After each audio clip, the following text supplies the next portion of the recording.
Welcome back everyone, we finally made it, the final chapter in this extremely blursed trilogy.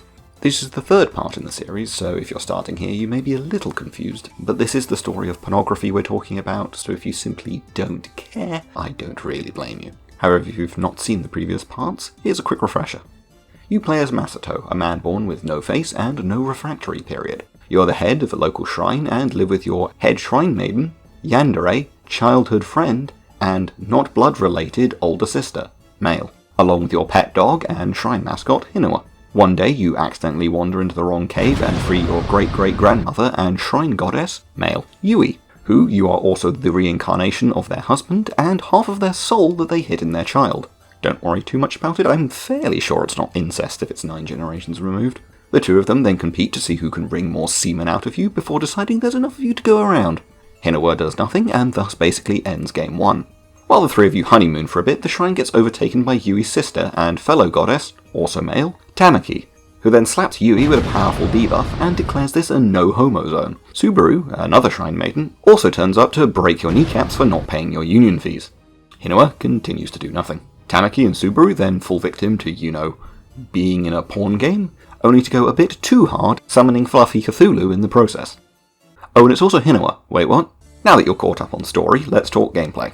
There isn't any, it's still a kinetic novel. If merely smacking the advanced dialogue button counts as a game mechanic, then we can officially add the Kindle to the list of game platforms with more exclusives than the PS5. Art is the same as it ever was, and I mean that quite literally. Yui and Mishiro's sprites haven't actually changed since game 1, as also haven't most of the backgrounds and CGs. The only new art being Hinawa's new form, 2 characters that turn up 5 minutes before the game ends, and some new H scenes. Everyone still has weirdly long torsos, but overall it's pretty good. Before we start, I should probably also mention that if you're playing this on Steam, you will need to install an external R18 patch, downloaded directly from their website, and the instructions for installation are included in the folder. The story picks up right where part 2 left off. Hinawa has now become Bird Cthulhu and is preparing to unleash the full power of chaos. Everyone gathers together. What can they do against such an overwhelming force? Well, actually nothing, as despite being possessed by the primordial force of chaos, Hinawa is still, Hinawa. They are still an idiot and easily distracted with sweets. He is just now bigger, and with a passive radio antenna included as standard. Purchased within the next hour, will even throw in 3 complimentary Shadow Clone Hinawas absolutely free. Order now, just $10.99. Whilst at last, contraception sold separately. Any unwanted advances, kids, or destruction of universe is not covered by warranty. No refunds. Now that Hinawa is seemingly no longer a threat, we can return to dealing with the main villain from the last game, the Shrine Association.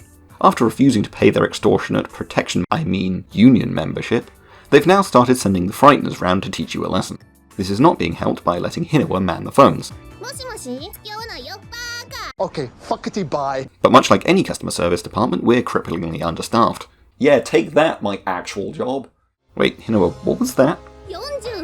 I've got to say, I was not expecting to hear reference to a quintessential work of British sci-fi in my Japanese cross-dressing porn game. That genuinely took me by surprise.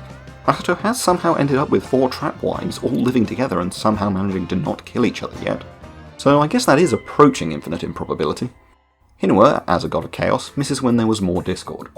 And so, much like your average server admin, blackmails you into doing what he wants, threatening to destroy the shrine if you don't comply. His actual demands are fairly trivial though, just making you Fortnite dance in front of the shrine patrons. Unfortunately, your moves are such straight fire that you set the local forest ablaze. But fortunately for you have 2 literal goddesses hanging around who quickly put it out. Hinawa considers this cheating, so to rein in the god's power, he applies the cute and funny debuff to both Tamaki and Yui, or again I guess in Yui's case. Not that this bothers the shrine patrons, as they are mostly all old, and so just start plying them with a limitless amount of Werther's originals instead. This forces Subaru into becoming Team Mum, much to Mishiro's chagrin. The two of them play rock, paper, scissors over who gets to sleep with you. Why they do this, however, is a mystery, as we later learn that Masato has no issue going 6 rounds without break, but I digress. Hinawa remakes his shadow clones, Yui gives us a plot device, and we then get a plot dump about how power works. It had taken a huge amount of energy to unbind the god of chaos. Energy enough that Hinawa, annoyed at having been in 3 games so far and not having got a single H scene yet, cast the world, stopping time. This is so he can initiate a relationship with you the same way all the others did. Ah shit, reset the clock. Wait, what do you mean it's already at 0? Oh yeah, last video was DOL. Hey, why is that boy lactating? And do you have to keep bringing up having kids? For that matter, why does everyone keep bringing up having kids in this series? Luckily, once we nut, we're saved by Yui's MacGuffin. The next day, Tamaki has a new outfit, The group continues to have money troubles, Broke nigga alert. and Hinua gives you the time stop snoo again. God damn it, stop bringing up having kids, you're all male. The two lolly goddesses insist on sleeping with you, but rather than this being a ploy for sex, this is actually just a ploy for plot dumps. If you've played Monster Girl Quest, the concept should be fairly familiar to you. Godly power can be hidden by sealing yourself into a smaller form in order to dodge evil entities. Except this time with a magic rock involved so you can talk in your dreams. They explain Hinua is not only destruction, but also creation. So if you can bind them with enough power, you can save the world, and do I really need to explain what binding entails? You'll just need to gather enough power first. This is basically just gathering the Four Spirits power from Act 3 of MGQ. Double Tail Job is pretty good though. Subaru actually takes this idea pretty well, but states that Mashiro probably won't. She's indeed right, as Mashiro does take this quite badly. And by badly I mean going for the good old murder-suicide. So the Fox sisters force load a system restore point on her brain so she temporarily forgets this. Then you get Mashiro dressed up as a cat to do her mana transfer. You know how this goes. The dialogue is stellar as always. Damn, can people in this game stop asking to get pregnant? Like for real, Mashiro, stop! Just look at what you're doing, it's driving Subaru to drink. Honestly, me too, man. Me too.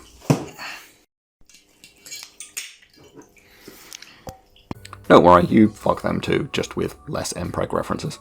Once the festival rolls around, the four dance together, gathering power. But the true form of Hinua breaks forth again. Subaru keeps them at bay with the god-slaying sword, but it's not enough. Everyone starts to panic. What can be done to defeat such a foe? Okay, I'm going to give you exactly one guess to figure out how this is solved, but not quite yet. First you get banished to the Cyanoid dimension, and then you make your way onto the realm of heaven. Here you meet Hinua's sisters, Himegami and Iwagami, who I'm fairly sure are not a real part of Japanese theology, but it does provide material for if they want to make a fourth game. They lead you to Hinua, and the MacGuffin Yui gives you activates and stops Hinua from killing you. Your reward for this is Hinua destroying the universe and then going on a long theological and philosophical lecture about believing in a god called Possibility, or something I didn't steal from Unicorn. It's besides the point. They want your dick, so the universe gets to live. And so the credits roll. I don't know what it says about me that this is actually the second video I've made about a game where the universe gets saved from chaos gods by good dick, but we'll see. You also get a nice scene showing all the characters from other games by the same creator and celebrating its 10th anniversary.